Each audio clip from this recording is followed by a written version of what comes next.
it's in your interest to take the homework problems in all seriousness and solve all of them, because they will help you become familiar with the material and the language that we would be using in this course. So I think Yogesh and Tushar Kanti probably had a MATLAB session sometime over the last couple of days. I don't know exactly when. I just want to, is that true, Yogesh? Were you able to have the MATLAB session? Yes, sir. On Okay, Sunday. okay.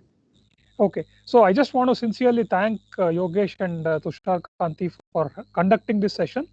I'm sure it's going to be very useful. The kind of guidelines that they would have given you about installation of MATLAB and using MATLAB on cell phones and so on will stand by you in solving the problems that would be given in this course. So one of the goals of this course is to get you acquainted with a few of these softwares, MATLAB and Mathematica or Maple or one of these things.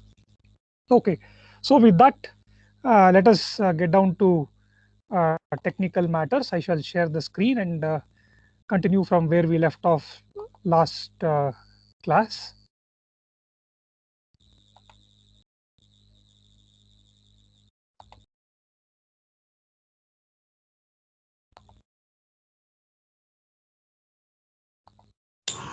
Good morning, sir.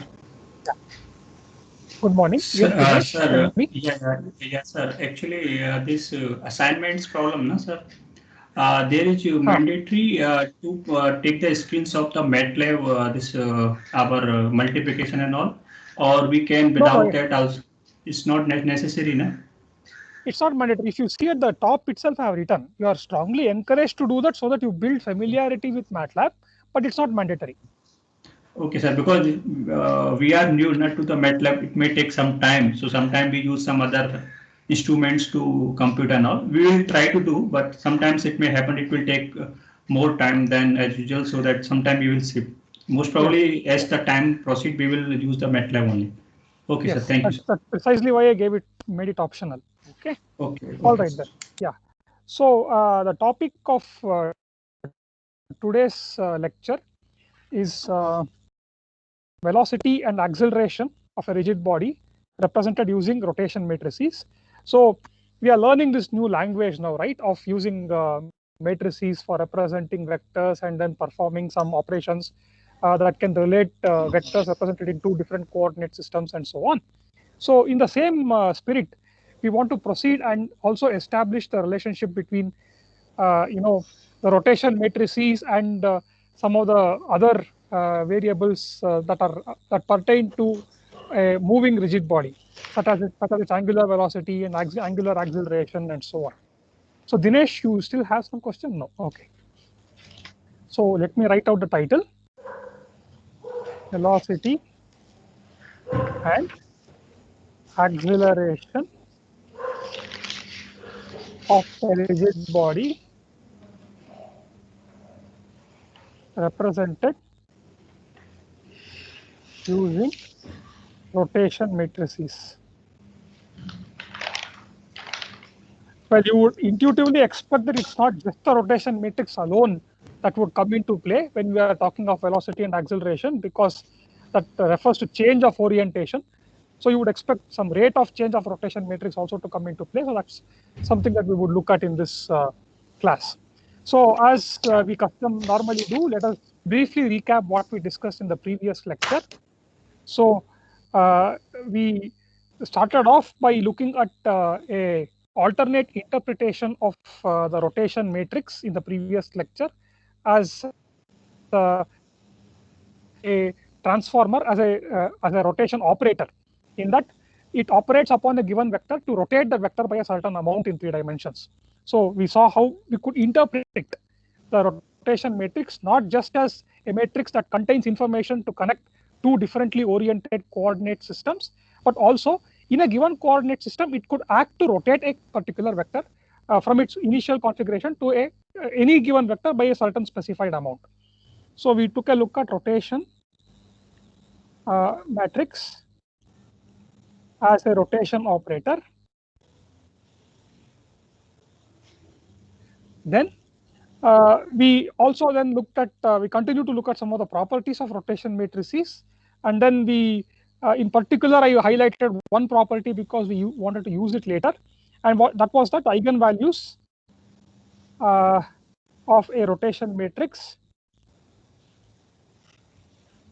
are 1, e to the power I theta, e to the power minus I theta, where this theta was related to the trace of that matrix. Trace of that matrix R minus 1 divided by 2.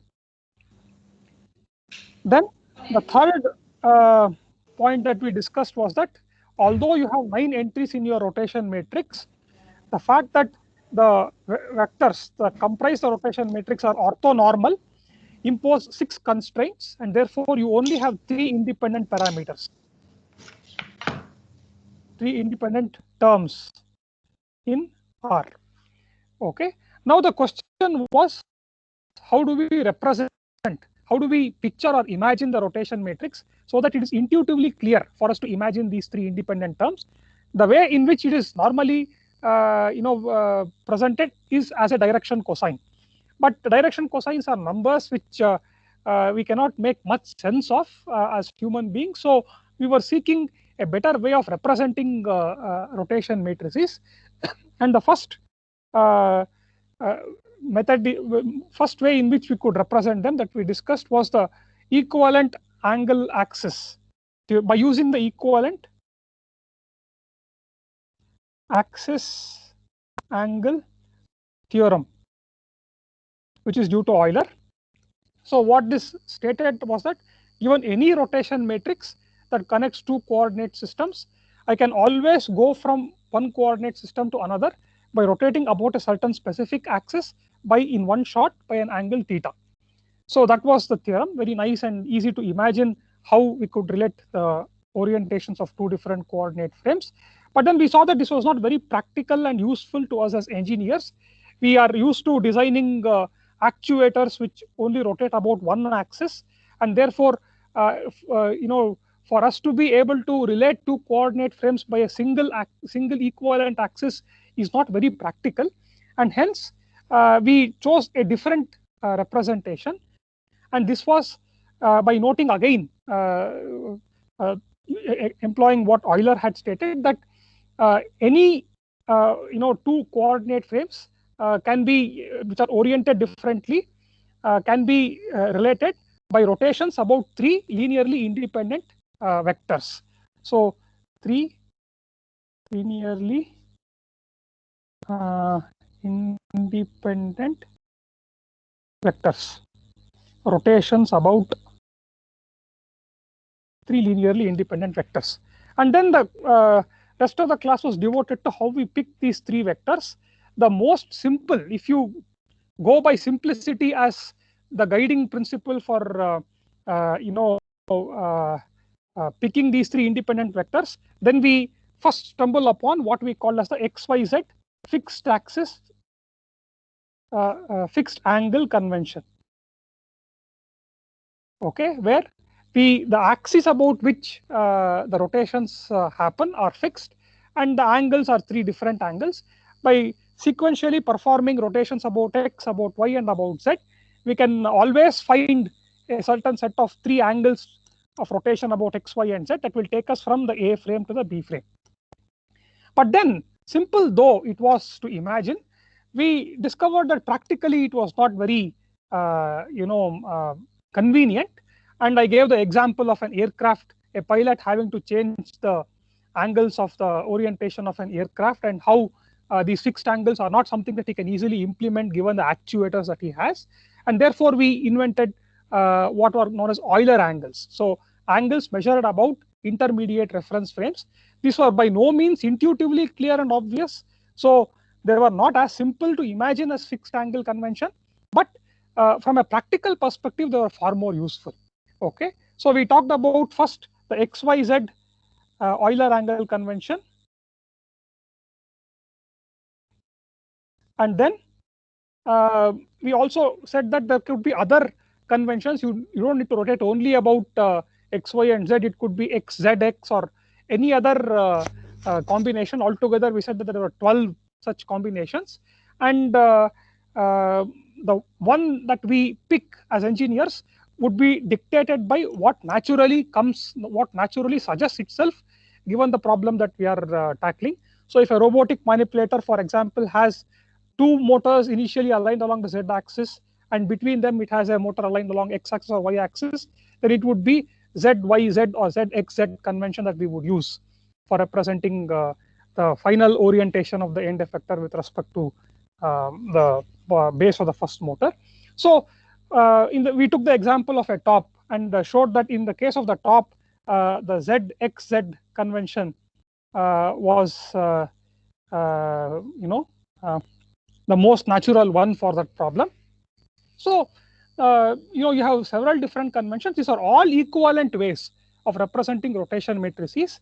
I mean, I could choose to represent it simply by using direction cosines, or by equivalent angle axis theorem, or any one of these other things that I have put down here. The reason we have so many of them is because as engineers, we're relentlessly seeking simplicity and compatibility with the engineering problem at hand. So a mathematician would probably laugh at so many different conventions when he knows that one can do. So as engineers, however, we see real value in going with one over the other, given that it simplifies the problem a great deal.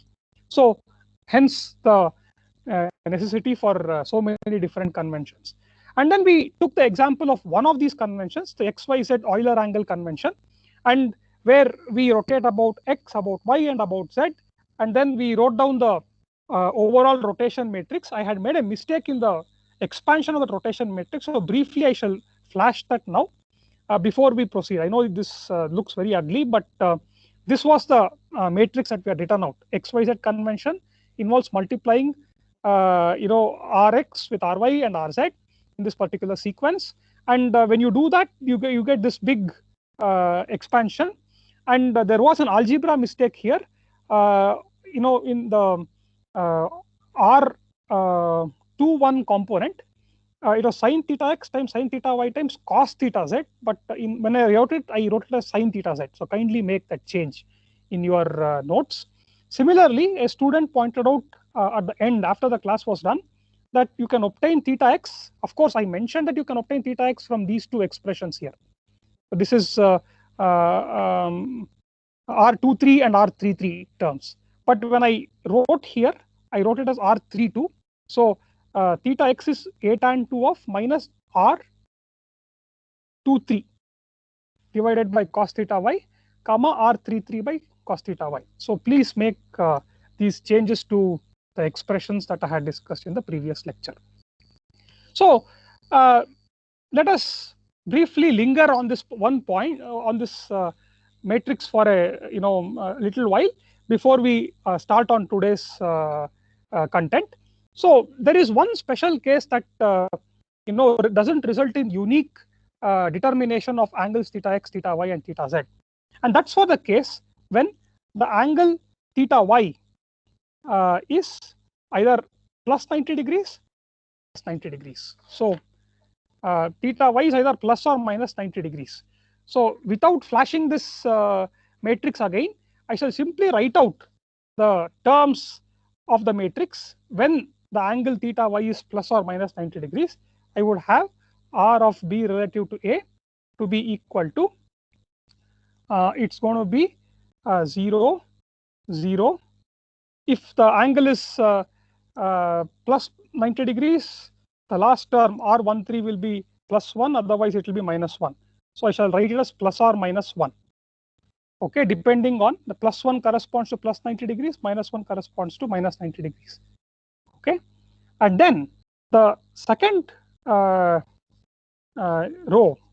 looks something like this. The first term is S theta z, C theta x, plus or minus S theta x, C theta z.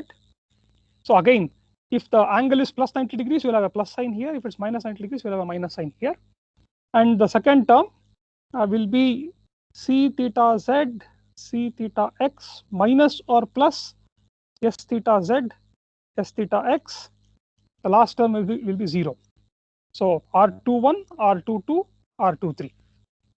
Then at the bottom, you will have minus of C theta z, C theta x, minus or plus s theta z, s theta x, and then c theta, the second term R32 will be c theta z, s theta x, plus or minus c theta x, s theta z, and 0.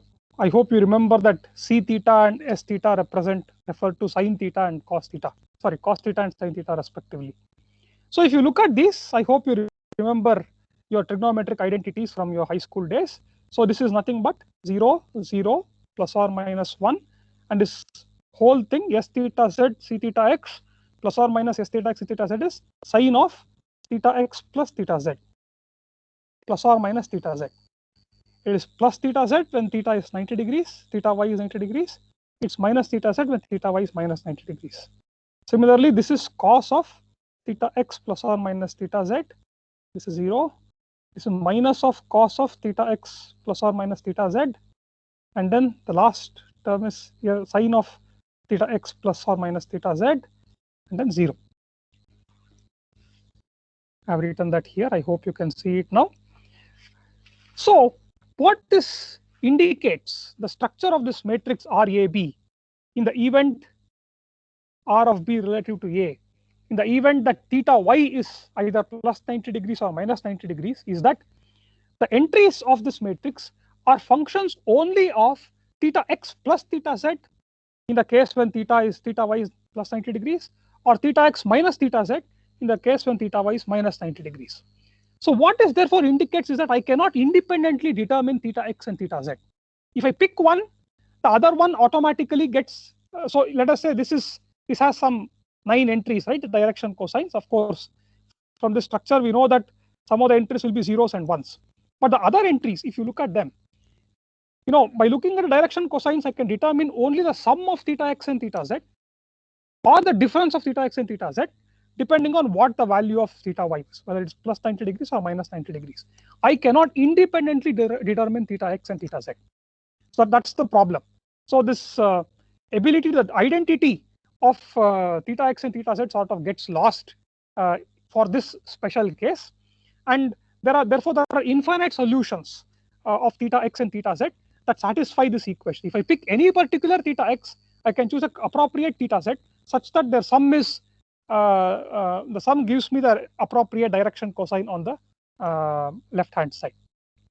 So this situation is one of singularity in the rotation matrix in R of B relative to A, and is also called as gimbal lock.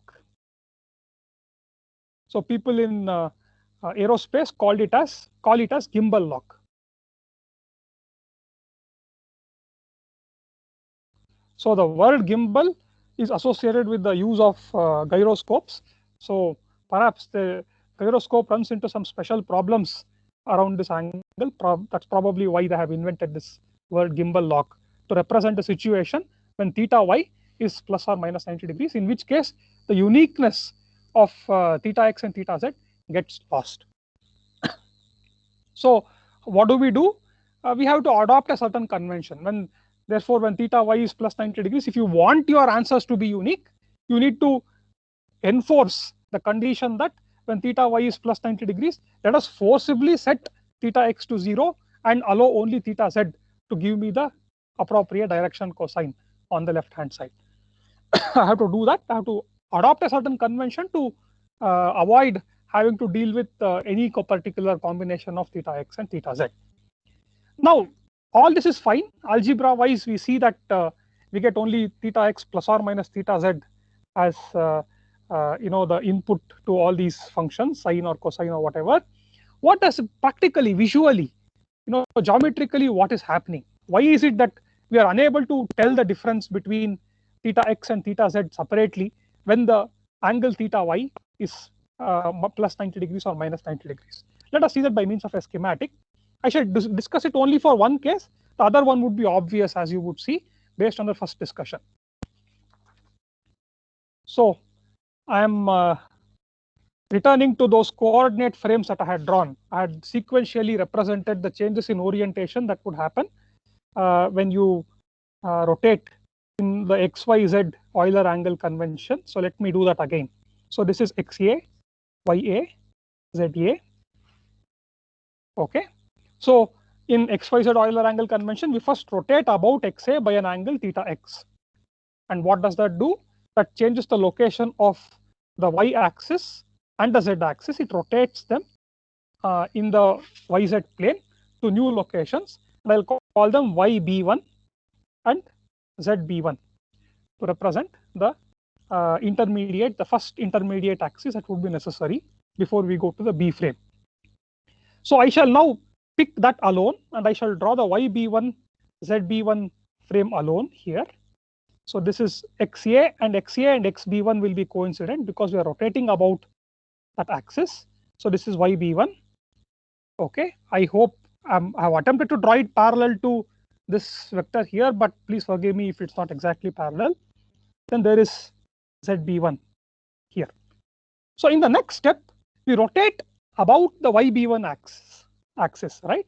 But this special malady of gimbal lock occurs when this angle of rotation is plus 90 degrees. Okay, let us consider only plus 90 degrees. The same arguments would be valid for minus 90 degrees also. What would happen when we rotate about YB1 by plus 90 degrees? What you see is that this vector ZB1 gets rotated to XB1. It will start to align with XB1, and XB1 will come down and will start to align with the negative of ZB1, or in other words, along ZB1 itself. So when I rotate this by 90 degrees, the new configuration will have this vector as ZB2, and XB2 will be aligned along the negative Z-axis of the B1 coordinate frame. So this will be XB2. So I shall draw this here. So this is ZB2, which on account of this 90-degree rotation ends up coinciding with XB1. Then there is YB1, which is also going to be YB2. Since we are rotating about this axis, the second intermediate coordinate frame's y-axis will be coincident with that of the first one. And then XB2 will be oriented along the negative ZB1 axis. Okay, so this is how it will look. The last rotation, in order for me to get to the B frame, is rotation about the ZB2 axis, about this particular axis. This is theta z, right? This is theta y, which is 90 degrees. Now, if you look at these figures geometrically, you see that XA and XB1 are parallel to one another. They are actually coincident. Okay. Now, by virtue of this 90-degree rotation, you end up with ZB2 being exactly coincident or parallel with XB1, and the other coordinate frames are also aligned with the previous coordinate system. Okay. So when I rotate this about the x-axis by theta x, whether I'm rotating about XA by theta x or ZB2 by theta z, the effect is the same.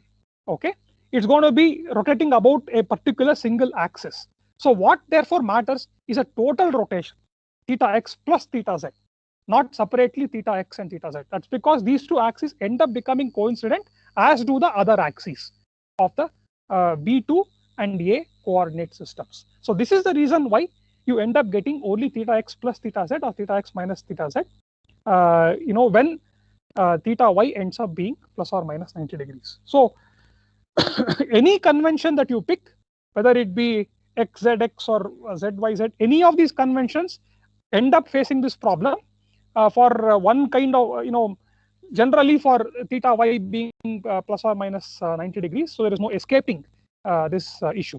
It need not be only for y, it could also be for the other axes, depending on the kind of convention that we use. So this is a problem, a malady that afflicts all the conventions, all the Euler angle conventions that we have seen. So with just that caveat, if you are close to the gimbal lock, you are likely to run into errors in angle estimation on account of the singularity that we just discussed. So if not, then Euler angles are a good and reliable way for an engineer to use to represent the orientation between two different frames by using intermediate coordinate systems. So with that caveat, let us move to the let us move to today's discussion.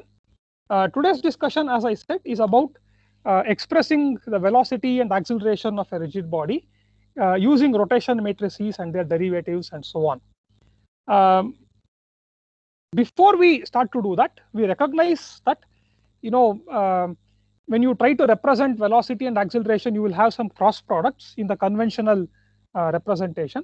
But cross products are defined only between two vectors. But now we have resolved to move away from vectors and we want to use matrices wherever possible. So we want to first, therefore, try to find an equivalent of a cross product operation that is applicable in the world of matrices. So that's the first milestone that we want to reach before we start to talk about velocity and acceleration expressed in terms of rotation matrices. And this journey towards this first milestone of representing this cross product operation between two vectors as in a language that is compatible with matrices, the first milestone is to recognize that a matrix is a vector transformer. Okay, we already saw this property of a matrix for the special case of a rotation matrix in the previous lecture. So a matrix is a vector transformer.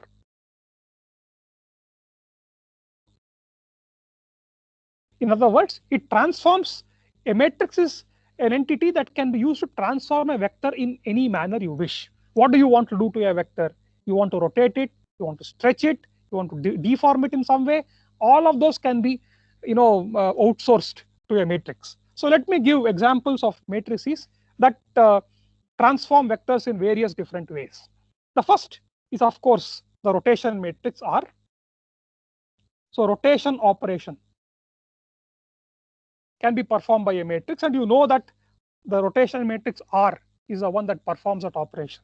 In other words, if I have some position vector P and I multiply it with the matrix R, I get a new vector P1, which is rotated by a certain specific amount in 3D with respect to the original vector P.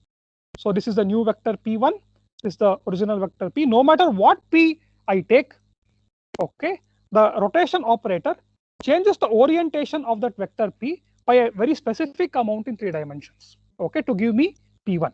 So we therefore see that the transformation that the rotation matrix is doing, the rotation operator is doing here, is changing the orientation, the pointing direction of that vector, of that position vector P, or it could be other vectors also, velocity vector or acceleration vector, by leaving their magnitudes unchanged. They're only changing the direction in which they're pointed. So this is one kind of transformation that you can easily imagine that a matrix can do on the basis of whatever we have discussed over the last few lectures. The second operation is even more trivial, even more simple. It is a scaling operator. It can transform the length of the vector without changing its direction. Scaling operation. How do I scale a vector? I multiply it with some scalar. Let me call that k. Okay, so k times p will give me a vector which is stretched or shrunk by a factor k. But this k can also be viewed as k times an identity matrix of size 3 by 3. So therefore, if the matrix that I am multiplying the vector p is of the kind k along the diagonal element, along the diagonal, and 0 everywhere else, then multiplying a vector p, px, py, pz, by this kind of a matrix will end up stretching that vector by an amount, stretching or compressing, scaling that vector by an amount k. So this is a second example of a matrix that is functioning as a vector transformer. It is now changing the length of this vector as the other one changed the pointing direction. Here is a third example of how a matrix can serve as a vector transformer. Let us take the case of reflection. Okay. So let me take XYZ axis.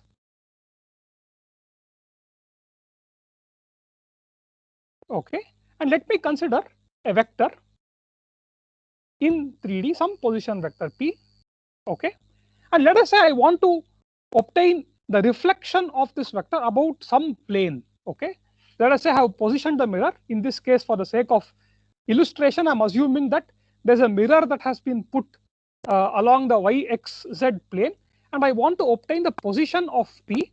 I want to obtain the coordinates of the image of P in that particular mirror, in the XZ plane mirror.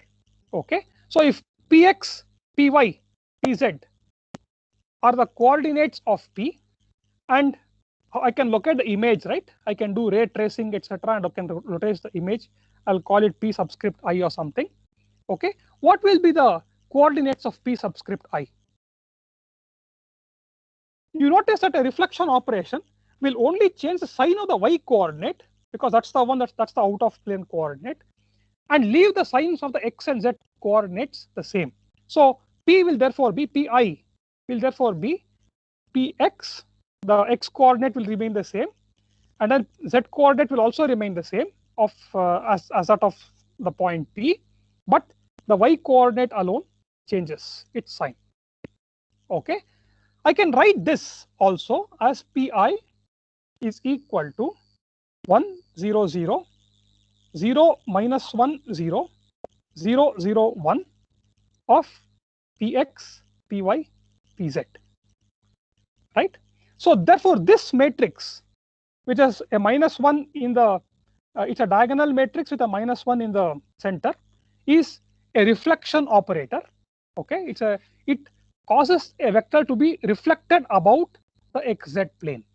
If I had -1 in the third entry, then it causes the reflection to happen about the the xy plane, and so on and so forth. So the third example of vector transformation is reflection. So matrix can act as a reflection operator. Okay, I can come up with a matrix that will give me the image of a certain point when I multiply the matrix with that point about a given mirror. In this particular case, the mirror is the xz plane. Okay, so we have seen, therefore, if you look at all of these, so this again is I don't know what I can call this matrix. I'll, for the sake of I'm not able to think of a good symbol, I'll just call this as M times P. Okay, so I'm multiplying P with a matrix M to give me reflection. In the previous case, just a moment. Yes, in the previous two cases, you see, again I multiplied the vector P with a diagonal matrix with all the entries being the same, and I got again another vector, which was a scaled version of this. In here also, I'm multiplying this point P, this vector P, with another matrix, the rotation matrix, to give me a third vector, which was oriented at a different angle with respect to the first one. So therefore, you see that multiplying a vector with a matrix, and the matrix should have each matrix based on its structure does something special to that vector. Okay, so this one rotates the vector, this one scales the vector, the other one reflects the vector. Now, what is important to us during analysis of velocities and accelerations? Cross products play a big role. Can we therefore now view the cross product between two vectors as a matrix modifying a certain vector? That's the way that we want to view a cross product operation. So let us first do that before we proceed to employing it for deriving acceleration and velocity and so on. The motivation is simple. Cross product, the way we defined it in our first lecture, is valid for two conventional vectors that we represented using the unit vector notation. But now we have moved on. We have a far more powerful tool at our disposal, namely those of matrices. So how do we reinterpret that cross product operation in the language of matrices? That's what we are out to do. So what is the cross product of two vectors? Let me take omega cross P. Right? So a term which has a definite physical meaning, that's the velocity of the point P, which is rotating about the origin. Right? So what is the expression for this? I had written out the expression using the unit vector notation in the first lecture. This time I shall step away from it and write it using a column matrix, okay, or a column vector. It's minus omega z Py plus omega y Pz, and this omega z Px. I think this is minus omega x pz, then minus omega y px plus omega x py. So these are the entries of the vector that you get by taking the cross product of the omega vector and the p vector. Now, in keeping with the approach that we have taken so far, can we write this vector also as some matrix times the position vector px, py, pz? Can we write that? So that our cross product operation is, obtains a new definition that is compatible with multiplication of matrices and so on and so forth. Okay, what would it be? What would the structure of this matrix be? I think it would be clear if we just look at these terms, and if we know that we have to represent it this way. Firstly, we note that this has to be a 3 by 3 matrix. Okay, what would the entries of this matrix be? The first entry of the product is minus omega z py plus omega y pz. So I know that there is no x component. I put 0 at the location of x. Then py multiplies minus omega z, so minus omega z comes here, and then px pz multiplies plus omega y, so plus omega y comes there. That's the third entry in the first row. And then the second one would be plus omega z. The middle entry will be 0 because omega py is not represented in the second entry of the cross product. And then you will have minus omega x, and then you will have minus omega y, and then plus omega x and 0. Okay, so here is a new way of representing a cross product between two vectors in a manner that is compatible with matrix multiplication. Okay, I have represented cross product as another matrix which transforms the vector p, just as a reflection matrix transforms the vector p to give me an image of that in a particular mirror, or a scaling matrix increases the length of a particular vector. Here, this matrix operates upon this vector p once again, just as the other matrices did, but this time it gives me a very useful quantity, which is a linear velocity of the point p on account of its rotation about the origin. Okay, so this vector has a special name. It's called this matrix that I get, which operates upon this position vector, has a special name. It's called as the angular velocity matrix.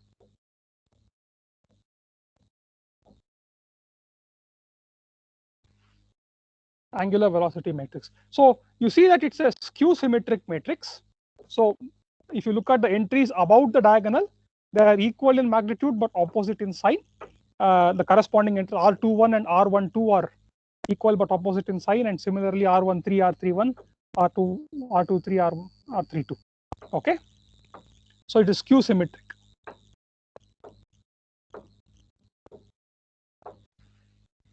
Okay. Any questions about this before we proceed? Sir, I have a question. Sir, in the earlier rotation matrix, it changes the position of a vector, means changes the angle pointing of direction. Yes. Pointing direction. So yes. If we differentiate the rotation matrix and multiply it with that vector, won't it become a velocity vector? If you differentiate the rotation matrix, let us do that. If I differentiate the rotation matrix and then multiply with that vector, position vector. If I multiply that with the position vector, what do you want to get? Can we get velocity? Means velocity is p dot. Is that your question? Yeah. Is yes, p sir. dot equal to r dot times p? Yes, sir. We will answer this question in a minute if you wait for a minute. Okay? Yeah, that's almost the very next thing that we will be discussing. It's not exactly this. We will talk about it later. Okay, sir. Thank you. It's not this. It's not this. You don't get exactly this. You need to add an extra term to get the relation between p dot and p. Okay. Yes, It's a sir. Thank you. good first guess, but it's not completely right. Okay. Sir. Yeah. Okay, sir. Thank you. All right. So before I get to this question that was raised by the student here, which is the very next topic, let me briefly familiarize you with some of the properties of this angular velocity matrix. We represent it as omega cross this way. Okay. So omega cross p gives me the linear velocity of p when it is rotating about the origin with an angular velocity omega. I can populate the entries of this matrix from the entries of the omega vector. Okay. Now, I note that omega cross p is not the same as omega times p cross. Okay. There's a, I mean, this is some basic thing that you would want to play around while you are exploring this new operator. You discover that omega times p cross is not even going to give you a vector of the same size as omega cross p. In fact, you cannot even multiply it because this is a 3/1 vector. Omega is a column vector with 3 entries. It is a 3/3 matrix, so I cannot even multiply these two. They are incompatible. Okay. However, omega cross p can be written as omega transpose p cross. Okay, where p cross is defined in exactly the same way as omega cross. You have 3 entries in p, the x, y, and z components of p, and you arrange them. You populate them up at appropriate locations in this matrix, and you get another skew symmetric matrix, which you can call as position matrix if you wish to, and that multiplied with omega in this particular manner will also give you omega cross p. Okay, then just as omega cross p is equal to minus of p cross omega, if these two happen to be conventional, represented as conventional vectors, we would have that the angular velocity matrix multiplying the position vector will be equal to minus of the position vector matrix multiplying angular velocity. This will also be true, and this is something that you can easily verify. I just wanted to point to a few properties of this angular velocity matrix, or any matrix that you would obtain when you are trying to take a cross product of two entries, the two vectors, so that you build familiarity with this particular operator, with this particular matrix. Okay, we will be using this later on, so that's why I wanted to discuss this first, so that this one operation, we saw that the dot product of two vectors has an analog in the matrix world, right?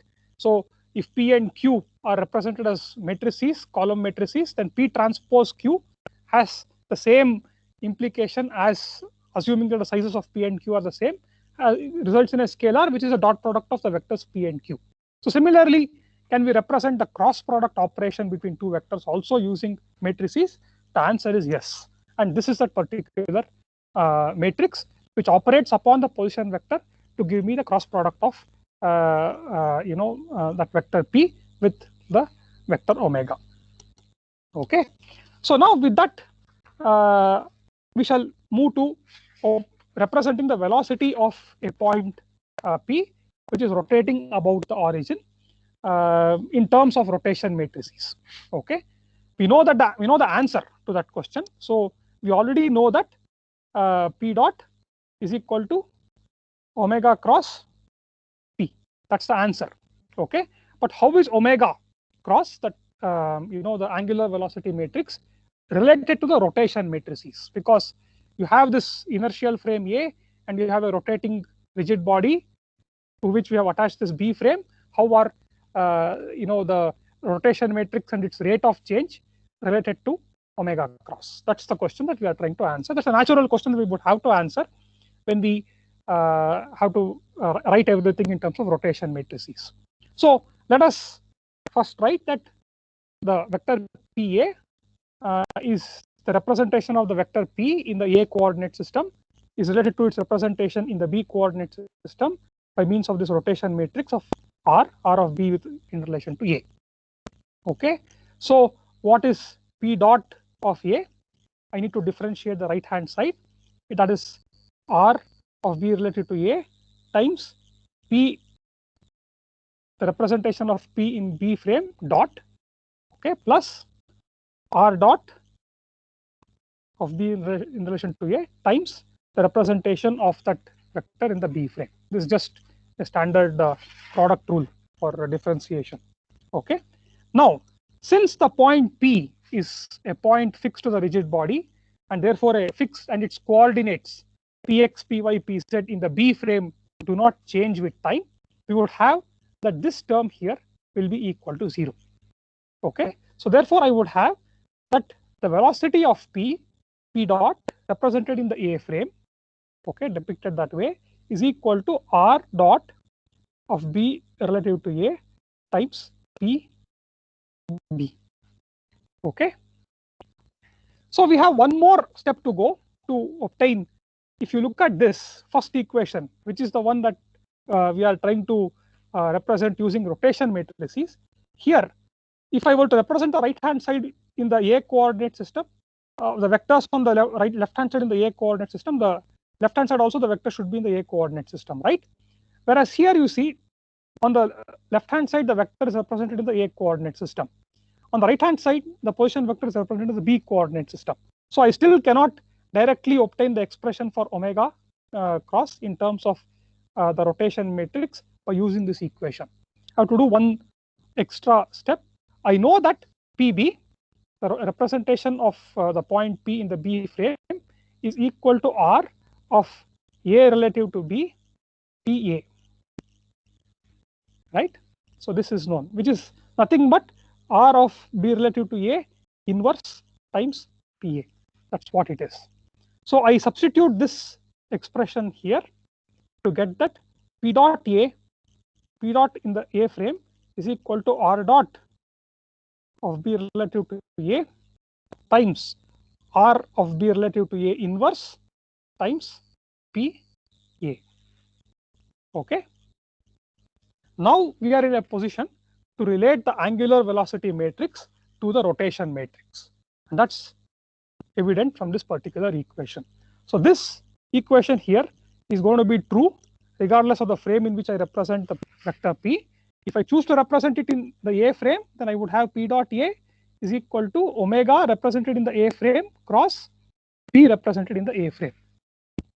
Okay. Now, if I compare that expression here with the expression that I have obtained at the bottom in terms of rotation matrices, I notice that the angular velocity matrix omega cross, where the angular velocity is represented in the A frame, that's why I have the left superscript A here, is nothing but R dot of B relative to A times R of B relative to A inverse. Okay.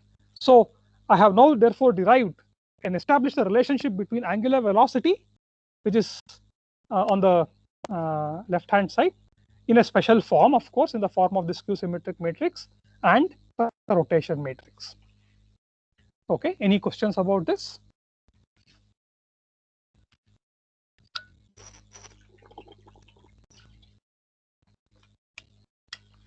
Okay, I see that there are no questions. So let me proceed.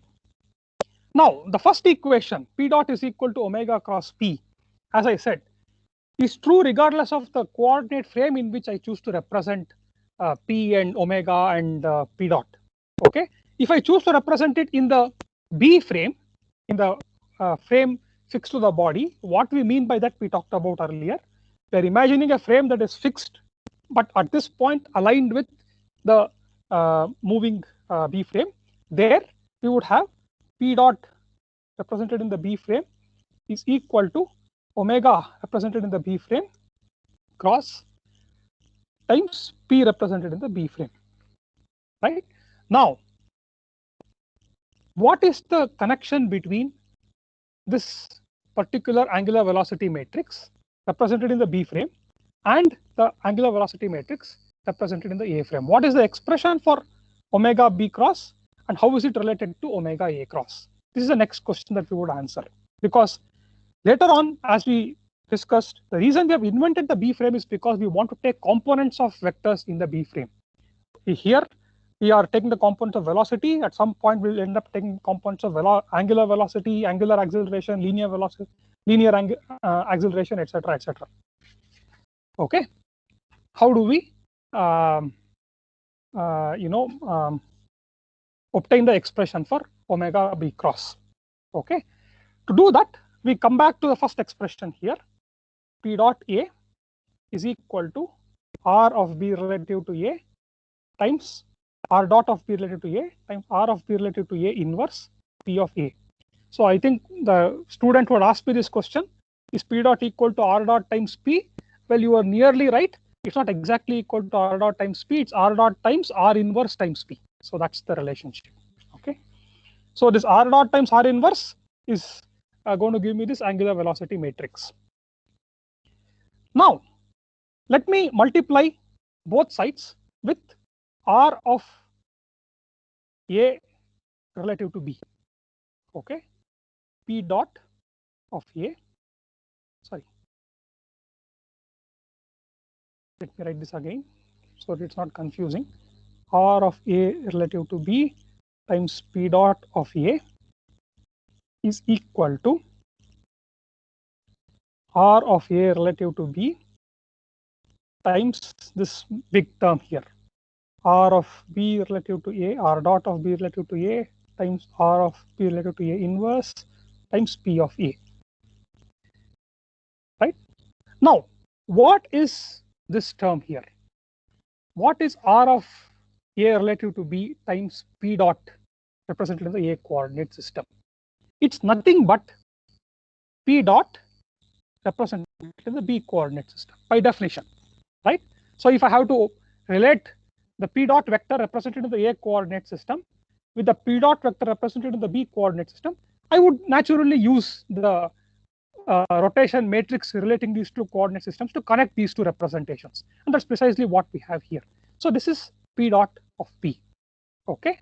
And that is equal to R of A relative to B times R dot of B relative to A times R of B relative to A inverse times PA. Once again, you notice that if I have to obtain P dot B in terms of PB, everything should be represented in the same coordinate system. So I have PA here. I want to replace it with PB for that reason, and I know that PA is R of B relative to A times PB. So I do that. Okay, and with that I get the expression on the right hand side to be. See, you notice that you have R inverse times R here. So the two multiplied to give me unity. So I'll have this as R of A relative to B times R of P relative to A dot times PB. Okay, and by comparing this expression with the expression here, P dot represented in the B coordinate frame is equal to some matrix times PB, P represented in the B coordinate system. And that's exactly what I have here. So I would have therefore that the angular velocity matrix in the B coordinate system, by which I mean that I first take the coordinates, the components of omega in the B coordinate frame, and then compose this Q symmetric matrix out of those components. That's the meaning of omega B cross. Okay, that is equal to R of A relative to B times R of B relative to A dot. Or if you wish, I can also write this as R of B relative to A inverse times R of B relative to A dot. Okay, so we have now obtained the relation between the position vector represented in the B frame or the A frame to its linear velocity and through the rotation matrices. Okay, now before I this was all algebra, but before I proceed further, there is a subtle point that I wish to discuss in slightly greater detail, which emerged here, but I don't know if you guys paid attention to it. Okay, if you look at this expression, R of A relative to B times P dot relative to A, I wrote that as P dot relative to B.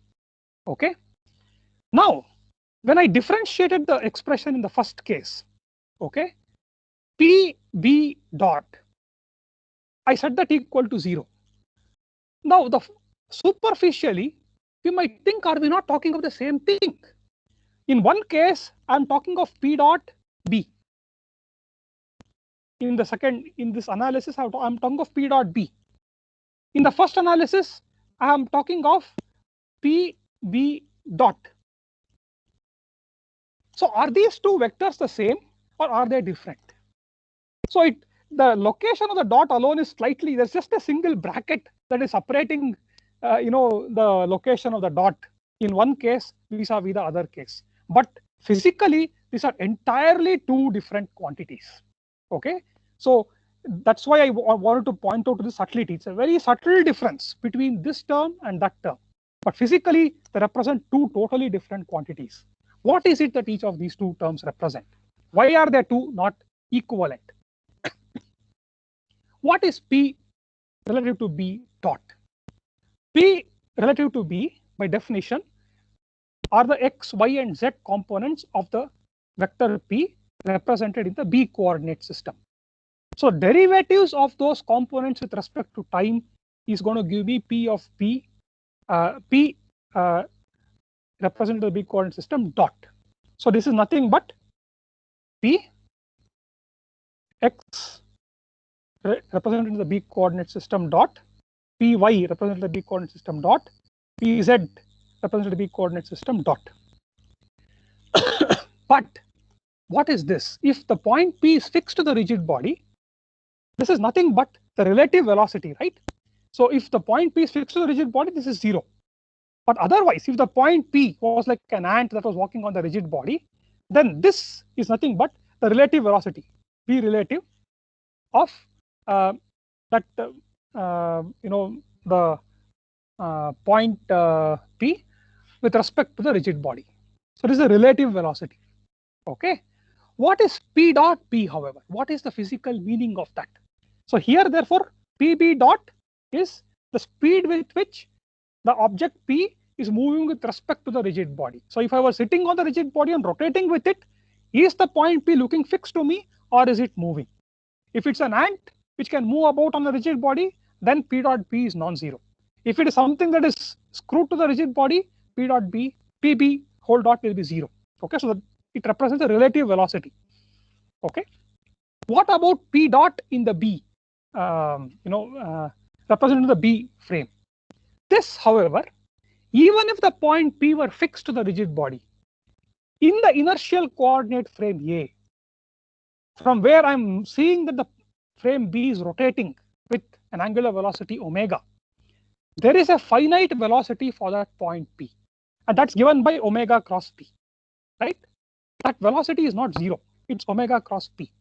But in what coordinate system do I choose to represent this vector, omega cross P? I am representing that in the B coordinate system. So this is a non-zero quantity, but it's being represented in the B coordinate system, and that's the meaning of P dot B. Okay, so this is the absolute velocity of that point P, but represented in the B coordinate system.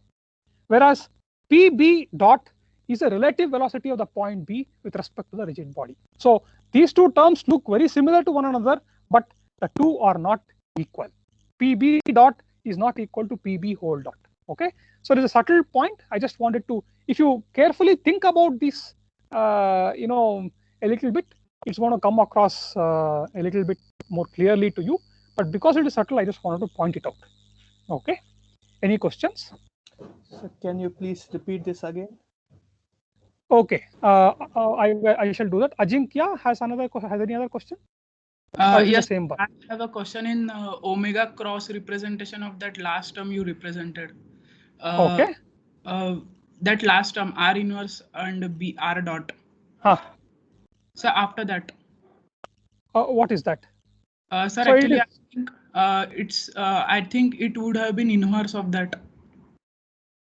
R of sir, omega cross. Sir, omega cross B, we have represented it in A R B into B R dot A. Then after that, the last term we have obtained. Yes. So I think it would have been AR inverse B into AR dot B. I have to extend the symbols A and B here. Is that what you are saying? I think, sir. I don't think so. Maybe I have done some mistake in algebra. You can check yourself, but I don't Because sir, previously we have explained see it in my omega algebra cross at the E. moment. I will double check. Okay. I don't think I have got it wrong, but maybe more carefully and let me know if I got it wrong. So Rishikesh has some question. Sir, you said Rishikesh? that if yes, you said that if point B is fixed on the rigid body, then relative velocity will be 0. That I got it. Correct. But if body is rotating and point B is on that rigid body, then we have absolute velocity, that is omega cross P. So means I. So it comes back to whatever Raghuraman Sheshadri asked, right? What is the distinction between these two? Yes. Quantities, is it not? That's Yes, again your yes. question. So Yes. That's why I wanted to maybe I'll write it again here. So P dot is a rate of change of the vector P represented in the B coordinate system. Okay. Now this rate of change of the vector P represented in the B coordinate system is essentially the rate of change of components of the vector P in the B coordinate system. Is that clear to you? P dot B X. Yes, sir. P dot B Y. P dot B Z. Okay. Now, if these components are, if the rigid body, these components do not change with time, right? So therefore, this term will go to 0 if the point P is fixed to the rigid body. If it is not fixed, it is moving with respect to the rigid body. What this term gives me is a relative velocity of that point P with respect to the rigid body. Is that also clear to you? Yes. Okay. Now, what is of P dot represented in the B coordinate system? What is the meaning of that? When I say P dot, P is some vector. Okay. P dot represents the velocity of that vector, right? So there is some velocity V for that vector. If that vector is rotating about a certain origin, then that velocity will have a certain specific form, right? It is omega cross P, right? What is the meaning of P dot represented in the B coordinate system? So I have this velocity, it's pointed in some direction. Okay, it has some components in the A frame, but I can also obtain the components of that velocity in the B frame, right? So the components of that velocity vector P dot in the B frame is by definition P dot represented in the B frame. Okay, so there is a B frame here. Okay, I take the components of omega cross P with respect to X and Y and Z axis of the B frame. Okay, those components are P dot, represented in the B frame. So this is the velocity of P, omega cross P, represented in the B coordinate system. Okay. Yes. Got it. Yeah. See, this difference in coordinates is something that is relatively new. I think if I look at Merriam and Craig, almost in the very end, they stick to a single coordinate frame, which is why I'm also taking some time to, bring up some potentially confusing aspects. We'll keep talking about velocity represented in the body frame again and again, for the next several weeks or maybe even a couple of months. And you need to understand that velocity is not 0 if that point P is a rigid body. Okay, it's dependent on how you interpret that particular expression. Okay, this is different from this and not equal to that. This reads out the relative velocity. This reads out the absolute velocity, but represented in this particular frame. What do I mean by represented? I imagine a fixed frame, the B frame, a copy of the B frame which is static, not moving, but at the moment aligned with that moving B frame. That is in some sense the the interpretation of the meaning of the point P resolved, the vector P dot resolved in the B frame. Okay. Yeah, Maleshwar Rao has a question. Sir, you mean that the P dot B is transferring of the velocity vector to the B frame from I frame? Yes, correct. Absolutely right. So P dot That- B, if you look at a definition, is nothing but R of A relative to B, P dot A. That's how we defined it actually. If you look at the previous paper, that's how I have defined it. If you see here, I have P dot A with RAB here in this step here, and then just written that as P dot in the B frame. You're absolutely right. Okay, thank you, sir. Yeah. So Raghuraman, Sheshadri? So the PB whole dot, so it's basically the translation velocity of the B frame itself. No. We are not assuming any translation velocity of, we are not assuming that the B frame is translating in this particular case. Okay. We're still assuming only rotations, pure rotations. Okay. So PB whole dot, if you, even if there is translation, maybe you will get, as you said, the linear velocity of the origin, probably you will get that if you take this thing. Okay. But that's not what we are talking about here. We are assuming that this is rotating about the origin. Okay. And in the B frame, a point P on the rigid body has the coordinates, these ones. So this represents the rate of change of those coordinates. Okay. Okay. We shall move on now. The last segment is to relate accelerations. This is more algebra, more straightforward relative, more straightforward stuff. So it's something that so before I do that, I'm sorry. I think there's one more. So we have this expression, right, that omega A cross is equal to R dot of B relative to A times R of B relative to A inverse. Okay. Now, what does this, practically mean? On the left-hand side, what it means is clear to us. Because omega is a vector, we can imagine what omega vector might look like. And I'm taking its components and obtaining, this Q-symmetric matrix, omega A cross, the angular velocity matrix. But these two are products of two matrices, right? R dot and R inverse. So physically, how do we picture this? We spent an entire lecture last time trying to picture rotation matrices better, right? So what is the picture that we would have for the term on the right-hand side? Well, it turns out that if you were to picture the rotation matrix as, rotation about a particular axis by a certain angle theta, that axis is k cap and the angle is theta, then it turns out that this term on the right-hand side, I did not write out the expression for rotation matrix in terms of k cap and theta. Professor Goshal's book, for example, has that. And if you do that, you can show that the term on the right-hand side is nothing but another skew-symmetric matrix. Of course, it has to be a skew-symmetric matrix because on the left-hand side, I have a skew-symmetric matrix. It's minus kz theta dot, 0 minus kz theta dot, ky theta dot, then kz theta dot, 0 minus kx theta dot, and this is minus ky theta dot, and this is kx theta dot, 0.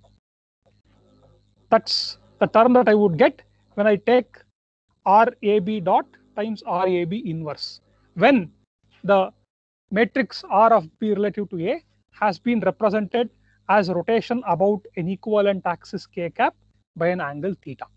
Okay, so you see that therefore this the right hand side also has a very nice physical picture. So the angular velocity matrix that I have on the left hand side can be obtained by imagining rotation about this k cap axis at a rate theta dot. That's it. Okay, and the components of that this vector, k cap theta dot, when I convert them into a matrix, a skew symmetric matrix, in the manner that I would have to do when I'm taking cross products, essentially gives me omega cross in the A frame. Okay, so there is this very nice nice physical picture of omega cross represented in the A frame or in the B frame. It's the same thing. The expression would be different, but the interpretation remains the same. I can imagine rotating B with respect to A about the axis k cap at an angular velocity theta dot. That's the picture that will give me the angular velocity matrix. Okay, so this is the first way in which we chose to imagine the rotation matrix, right? In terms of equivalent axis and equivalent angle. So this is a nice interpretation. I don't think I have the time to derive it, although I have the derivation here with me. Let me try to briefly do that. Okay, let me see if is there anything else. No, I think I will run out of time if I do this. So let me just leave it at this. So those who are interested, I can. I think Professor Goshal's book again has this derivation. You can take a look at it. Otherwise, I can myself do this at some later point, maybe after the class or something. Then, how can we picture the right-hand side in terms of Euler angles? It turns out that that picture is not pretty.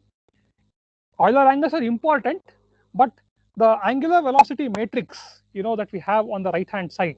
So our dear wish would be that if theta x, theta y, theta z, are the Euler angles in an XYZ convention, we would very much love for theta x dot, theta y dot, theta z dot to be the angular velocity vector. We would love for that to be the case, but here's the bad news. It's nowhere near as simple as that. Okay, it's a very complicated expression that you would get by following the algebra carefully. So let us do that algebra a little bit so that we know what the expression would be in terms of theta x dot, theta y dot, and theta z dot, where theta x, theta y, theta z represent the three Euler angles in the XYZ convention. Okay, so I shall write it here. Omega cross in the A frame is equal to R of B relative to A times R dot, sorry, was R dot of B relative to A times R of B relative to A inverse. This is the expression, right? So I know that I can write R of B relative to A as RZ Rx of theta x times Ry of theta y times Rz of theta. I want to stick to XYZ Euler angle convention. So these are elementary rotations about x-axis, y-axis, and z-axis by angles theta x, theta y, and theta z. So the structures of these matrices are very well known. I've already discussed that earlier. Okay. So how do we calculate R dot AB? I have to use chain rule here. So it will be R dot x times Ry Rz plus R dot Rx times R dot y Rz plus Rx Ry times R dot z, right?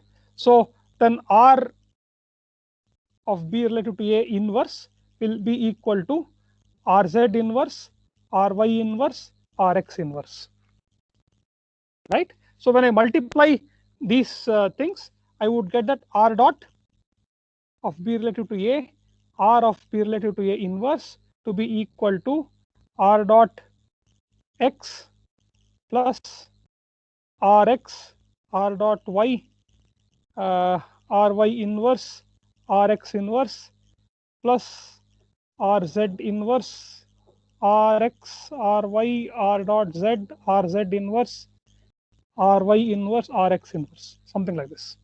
Fairly complicated looking term. Now we'll just take one term, Rx dot. What is Rx dot? Okay, Rx dot is nothing but the derivative of this matrix 0, 0, cos theta x, sin theta x, minus sin theta x, cos theta x. This is Rx dot, and that I get to be equal to 0, 0, 0, 0, 0. One is a constant, right? So its derivative is 0. Cos theta x dot is minus sin theta x times theta x dot. Okay, and minus sin theta x dot is minus cos theta x dot. The bottom I will get cos theta x theta x dot, and this is minus sine theta x dot. I'll write it out better here. It's nothing but 0, 0, 0, 0, 0 minus sine theta x cos theta x minus cos theta x. This is minus sine times theta x dot. Theta x dot is of course a scalar. Okay, so this is the expression for Rx dot, and I have similar other such expressions for Ry dot, Rz dot, and I have to pre-multiply or post-multiply them with all these matrices to get this expression here. Okay, so there's a fairly complicated relationship between the angular velocity vector and the rates of change of the three Euler angles, theta x and theta y and theta z. Okay, I just wanted to point that out. And finally, come to the last segment of this lecture, which is to represent the acceleration of that point P rotating about the center using some of the symbols that we have discussed so far in today's class. Okay, so this is straightforward algebra. I'm just doing it for the sake of completeness.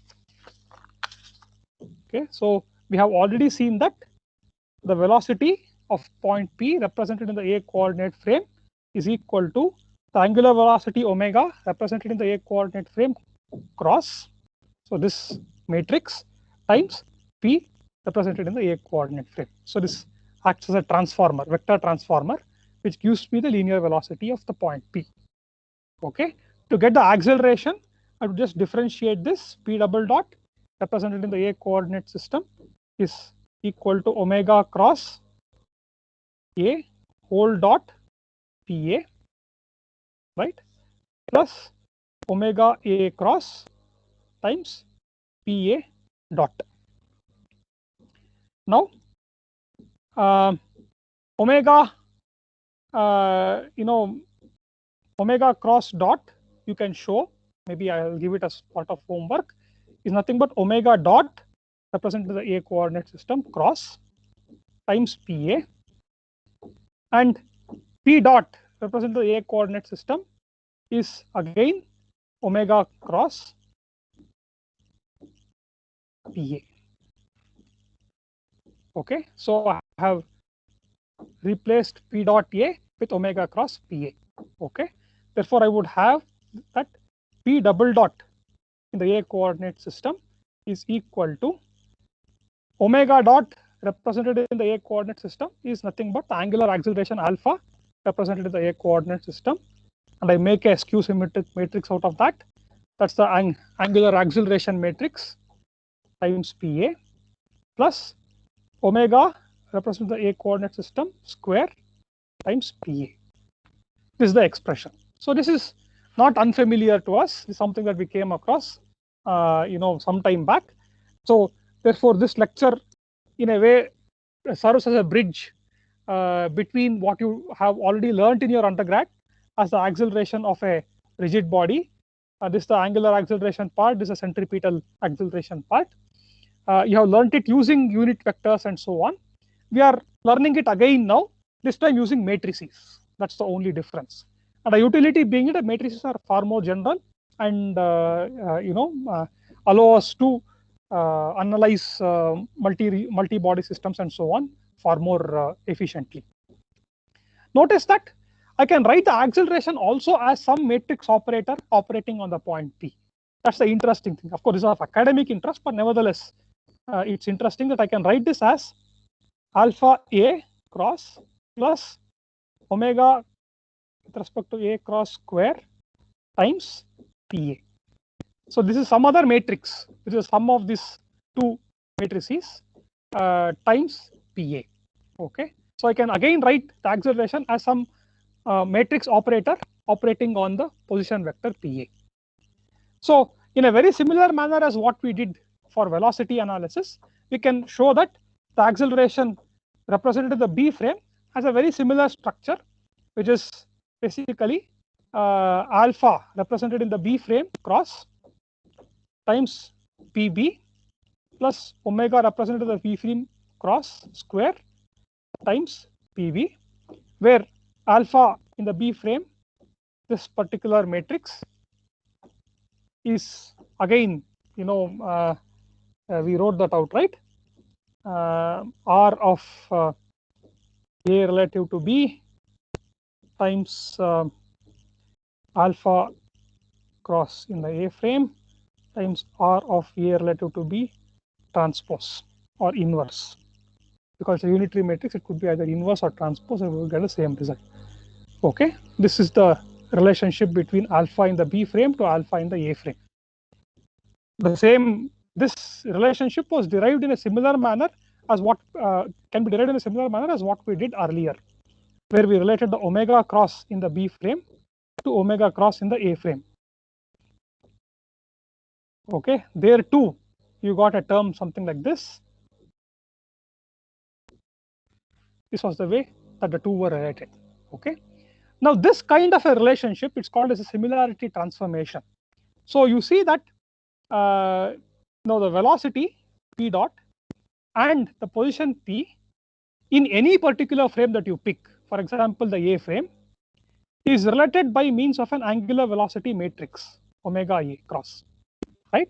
Now if I transform, if I go to a new coordinate system, if I change the coordinates, okay, and go to the B coordinate frame, so that I would have that PA is RAB times PB, sorry, R of B with respect to A times PB, then the corresponding matrix that relates the two vectors, the velocity vector and the position vector, change according to this particular equation. Okay, that you know, the relationship between the two coordinate frames is contained in the new expression for the relationship between the two vectors in the new coordinate system. Okay, so this is called a similarity transformation, and this is valid even when you don't have just a rotation matrix relating to coordinate systems. You have a general relationship between two coordinate systems. You know, let us say P of A is some general matrix, let me call that matrix M times PB, where M could involve scaling and rotation and reflection and whatever else you might think of. Even if you have that kind of a distorted relationship between the vectors represented in the B frame and the vector represented in the A frame, the corresponding relationship between velocity and position in the B frame, you know, would look something like this. Omega B cross will be equal to M inverse of omega A cross M, something of that kind. Okay, it's called a similarity transformation.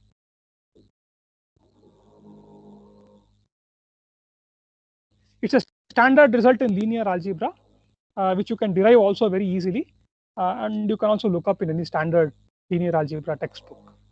Okay, so with that, we shall stop today's class.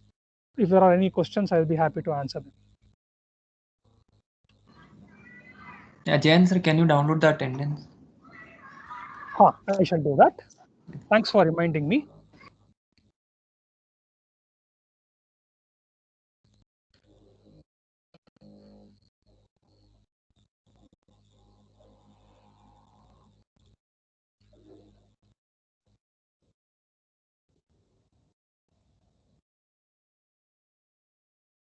Okay, so whoever wants to leave can leave at this point. People who have questions can stay back. So Rushikesh has a question. Yes, Rushikesh. Sir, basically when we write PB dot means the velocity vector that is present in the A frame, we are just representing it in the B frame.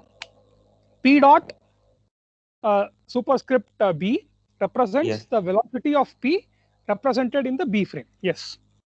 Means the velocity vector is same, just we are writing it in both frames. And in a different frame. Exactly. Exactly. Yes. Okay. So Subhadeep Sahu has a question. Yes, sir. Good morning, sir. The last line you have written in this lecture. So I think that should be M into M vector. M omega cross M inverse, is it? Yes, sir. Okay, it could be. It could be. I'll check it carefully. I have done it in a very offhand manner. I will check it carefully and I will correct myself if it is wrong. I will do that next class. Okay, sir. Sir, what have you stated about the similarity transformation? It will be applicable for all the situations, means acceleration and velocity. Yes. Acceleration vector in A frame. If two vectors in one frame are related by a certain matrix, and I were to go to a new frame where I find new representations for these two vectors, what is the structure of that new matrix that relates these two new representations? To obtain that structure, I have to use a similarity transformation. Yes, sir.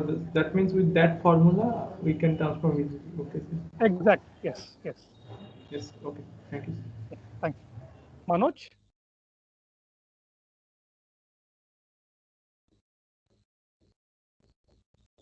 Manoj has a question.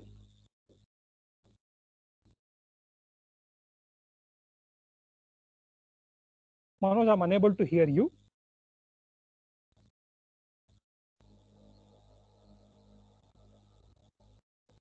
Okay, it looks like Manoj has some problem with his microphone.